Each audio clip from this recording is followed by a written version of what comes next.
a very good job as an offense, and developing our identity, and finding ways to make up for those losses. And I think guys have stepped up, and that was the biggest thing. Guys have stepped up in their different positions, and I think things have gone really well so far. What is the spring going to be for you? Is it about seeing what you got, or is it already about refining? No, I mean, I think it's just always focusing on getting better. But more than anything, it's about us. It's not about me. It's not about me taking over or anything like that. It's like I said, about us developing our identity, and it's us meshing and molding into who we want to be as an offense and as a unit. So. Mason was just talking about new leader, and you kind of took over right away as soon as Jaden, after the last game. How do you tangibly do that? Like, do you get in the group chat and just go, "Hey boys, the workout is at 5 a.m." or what was the first step? Yeah, I mean, it's just through relationships. These are guys I've been around for a long time.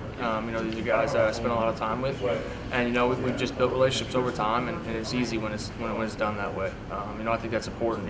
Especially in my position and playing quarterback. It's having relationships with your teammates. So we spend time on the weekends together. We do whatever, and I think that's where it starts. It's building relationships with those guys. So. Is there kind of an attitude or a mantra of like, guys, JD5 is out, but it's not going to drop off, or Malik is out, Kai, you're the guy. Is there kind of an attitude going into 2024? No. I mean, you can't focus on the 2022 or 2023, 2024 LSU football team is gone. It's no longer. It's now us, and it's our team. It's not a diss at those guys. Obviously, we have lots of respect for them, and everything they taught us and they showed us. But I mean, it doesn't matter anymore for us. Now it's about what we do, and it doesn't matter that we won 10 games and whatever back-to-back years. It doesn't matter anymore. If we go 5-5 or 5-7, whatever it adds up to this year, like it doesn't matter. So now it's about us and who we want to be, and I'm sure if you ask those guys that are gone, they would say the same thing. It's about what we want to be and what we want to do this year, and the level, the standard that we are holding ourselves to. With Brian and Malik gone, how is that receiving room taking shape? And we always make a big deal about, okay, who's the one, who's the two, who's the three.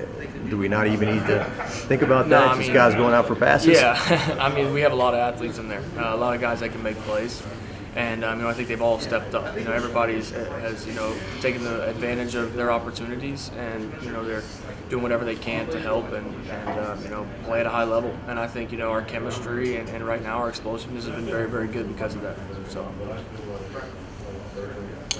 Talk about your offensive line. As a guy that's going to take over, as a first full-time starter, imagine it doesn't get much better than that. Yeah. No, I mean, it's a blessing. When you're back there and you got those guys in front of you, it's a feeling of safeness almost, I guess you could say. Those are guys that they're dogs. They're very good. They're strong as a unit. They got the best O-line coach in the country. And they care about each other. They care about our team. And they care about doing things the right way. And I think that's the most important thing.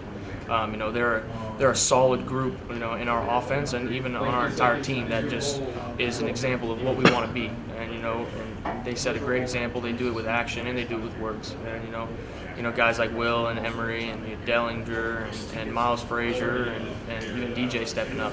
They've all done a great job, and they're really stepping up as leaders, and it's an example for us to look at as an offense.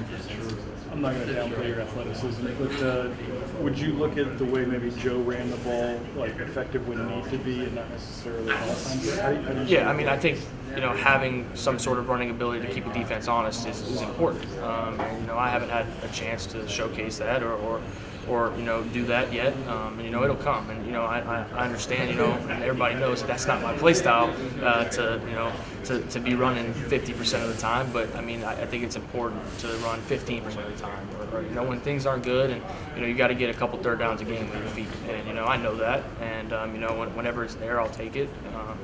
So I wouldn't say that like my focus is showing everybody how athletic I am. I don't really buy into that or listen to anything that's said about me or us. I'm just focused on doing things the right way, and when it's time for me to run, then I will do it. So.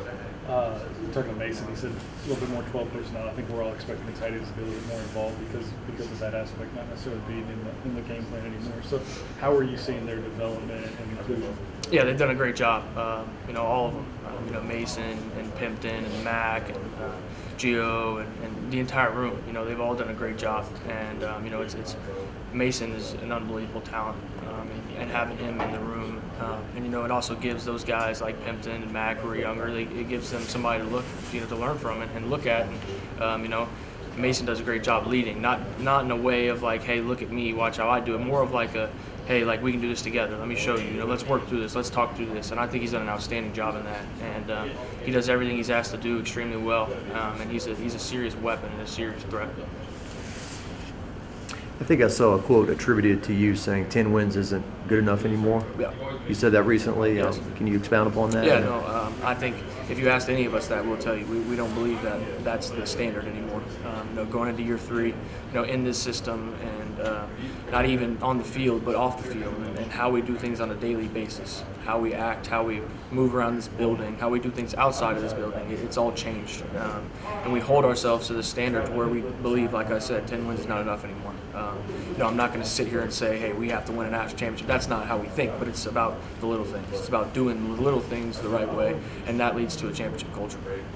Is it hard to create that urgency in March, or No, I think Coach Flint and the strength staff have done an outstanding job of, you know, expressing that urgency to us, you know, now. I mean, you can't just start that in fall camp. That's not how it works. You can't just pretend that you've been putting work in all offseason at a standard and then think you're going to hold yourself to it when it's time to play football games. So it starts now. I mean, it started right after bowl game. You know, it started after bowl prep and off-season workouts. That's where it first started. And, you know, I think they had a sheet the other day of numbers of the amount of misses and the amount of different things that we're supposed to do on a daily aspect. You know, I think you guys have heard about our questionnaires and things like that. And if you look at our numbers now compared to what they have been, it's unbelievable. And I think we've turned a page, and that's our focus. Joe Sloan, offensive coordinator. How's that? Yeah, it's awesome. You know, I've said it many times, but it's an amazing feeling as a quarterback when, you know, your quarterback coach and also your offensive coordinator, you know, you have that relationship with him to talk through things. And, you know, he believes in you, and he's going to push me to be the best that I can be at all times. You know, there's no slacking off. There's no excuses. There's nothing. And he expects me to do things at a very high level. And for me, that's the best thing possible. You know, I want him pushed. I want somebody who's going to expect and demand the most from me. And you know, I think he's done an amazing job. You know, I think his track record speaks for himself. You know, for the numbers that he's been able to put up with quarterbacks and his offenses. And you know, I'm really excited. You know, I think it's very explosive and, you know, very dominant in the run game also. And I think it's going to be something fun to watch. Thanks, Garrett. Thanks, Garrett.